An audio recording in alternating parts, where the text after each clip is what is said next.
Hi நண்பர்களே, இன்றைக்கி நம்ம என்ன செய்ய போகிறோம்னு பார்த்தீங்கன்னா புது விதமான க்ரீன் சிக்கன். எப்படின்னா தண்ணியே இல்லாமல் சிக்கன் வேக வச்சு க்ரீன் மசாலா அரைச்சி அதில் ஃபுல்லாக வேக வச்சு எடுத்து போகிறோம்.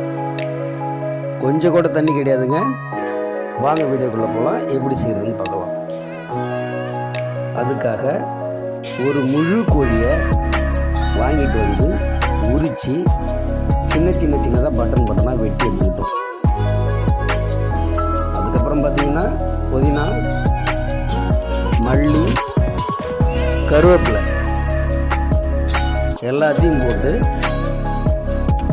ஜீரகம், மிளகு, பெருஞ்சீரகம், பூண்டு இது எல்லாத்தையும் உள்ளே போட்டுக்கிட்டு தேவையான அளவு உப்பு அதிலே போட்டுக்கிட்டு நல்லா அரைச்சி எடுத்துக்கிட்டோம். அரைச்சதுக்கப்புறம் வானலை வச்சு அலசி வச்சுருக்க கறியை அப்படியே எடுத்து போட போகிறோம். வாங்க போட்டுக்கலாம். எல்லாம் போட்டாச்சிங்களா? இப்போ இதுக்கு தேவையான அளவுக்கு உப்பு போட்டுட்டு லேசாக கிளறி விட்டு மூடி வச்சிடலாம். தண்ணியெல்லாம் ஊற்றக்கூடாது நண்பர்களே, பார்த்துக்குங்க. என்னப்பா நீ தண்ணி ஊற்றணும்லாம் கேட்கக்கூடாது. நான் சத்தியமாக தண்ணி ஊற்றவே இல்லை. பாருங்கள் எப்படி தண்ணி வருதுன்னு மட்டும் பாருங்கள். சிக்கன்லேயும் சரி மட்டன்லேயும் சரி நம்ம வெறும் கறியை எடுத்து போட்டு லேசான மீடியம் ஃப்ளேமில் வச்சாலே அதிலிருந்து தண்ணி ஊற ஆரம்பிக்கும். இப்போ வந்துச்சிங்களா, ஃபுல்லாக தண்ணி வரும். அந்த தண்ணி எல்லாம் ஊறி வெளியில் வந்ததுக்கப்புறம் கறி வெந்துடும். கறி நல்லா சாஃப்டாகிடும். நம்ம ஒரு சில நேரத்தில் என்ன பண்ணுறோன்னா கறியை போட்டுட்டு நல்லா கிளறி விட்டு தண்ணி ஊற்றிடுறோம். அந்த தண்ணி வெளியில் வராமலேயே ரொம்ப நேரம் வேக்காடு இருக்கும். அது தேவையில்லை. நீங்கள் வீட்டில் கண்டிப்பாக ட்ரை பண்ணி பாருங்கள். தண்ணி எவ்வளோ தண்ணி விட்டுருக்கு பாருங்கள். எல்லா கறியுமே தண்ணி விடும். அதுக்கு நம்ம தண்ணி விடுறதுக்கு டைம் கொடுக்கறது கிடையாது. இப்போது நம்ம தண்ணியை ஊற்றல, இந்த கறி வந்துருச்சான்னு பிச்சு பார்க்கலாம். கறி வந்துச்சுங்களா? நல்லா பியூராக அழகாக வந்திருக்கு. சாஃப்டாக பஞ்சு மாதிரி. இதில் சின்ன எலும்பு துண்டுகளும் கறி துண்டும் எல்லாம் மிக்சிங் தான். இப்போ நம்ம தனியாக தட்டில் மாற்றி வச்சுக்கலாம்.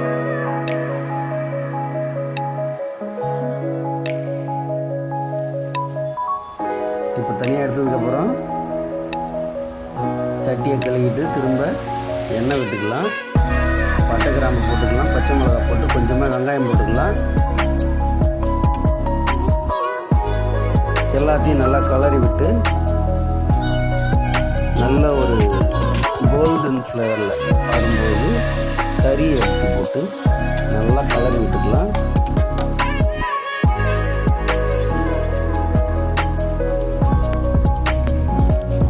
நல்லா அதில் இருக்க தண்ணி எல்லாம் ட்ரை ஆகிடும்.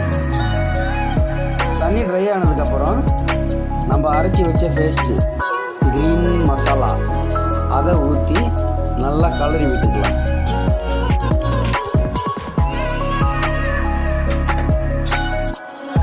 அது கூட இஞ்சி பூண்டு பேஸ்ட், கொஞ்சமாக இஞ்சி பேஸ்ட், கொஞ்சமாக பூண்டு பேஸ்ட் ரெண்டுத்தையும் போட்டு நல்லா ஒரு கலரி விட்டு காரத்துக்காக கொஞ்சமாக மல்லித்தூள், கொஞ்சமாக கரம் மசாலா எல்லாத்தையும் போட்டு உப்பு பார்த்துட்டு தேவையான அளவுக்கு உப்பு போட்டுக்குங்க. போட்டுட்டு நல்லா கலரி விட்டுக்குங்க. கலரி எடுத்து வச்சு சாப்பிட்டா அவ்வளோ டேஸ்ட்டாக இருந்துச்சு. தண்ணியே இல்லாமல் சிக்கன் வேக வச்சு அந்த மசாலாவோட கிரேவி அந்த சாந்துலேயே வேக வச்சு எடுத்தாச்சு. அப்புறம் ஆயிலில் வந்துச்சு. சூப்பராக இருக்குது. நீங்கள் கண்டிப்பாக ட்ரை பண்ணி பாருங்கள்.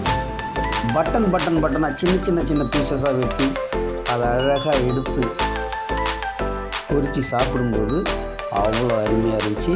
நான் வீட்டில் ட்ரை பண்ணி பார்த்தேன். இந்த செய்முறையை நீங்கள் வீட்டில் செஞ்சு பாருங்கள். Very simple. ஒரு 10 நிமிஷத்தில் கறியை வறுத்து பசங்களுக்கு கொடுத்துடலாம். நீங்கள் வீட்டில் கண்டிப்பாக ட்ரை பண்ணி பாருங்கள். நான் சாப்பிட்டு பார்த்தேன், சூப்பர். அவர் எப்படி வந்துட்டு பார்த்தீங்களா, அவர் இன்னும் அந்த பஞ்சு போல் கறி. நீங்கள் கண்டிப்பாக என் வீடியோவை பாருங்கள், எனக்கு ஆதரவு கொடுங்க. அடுத்த வீடியோவில் இதை விட வித்தியாசமான முறையில் மட்டன் செஞ்சு உங்களுக்கு காமிக்கிறேன். ஓகே, பாய்.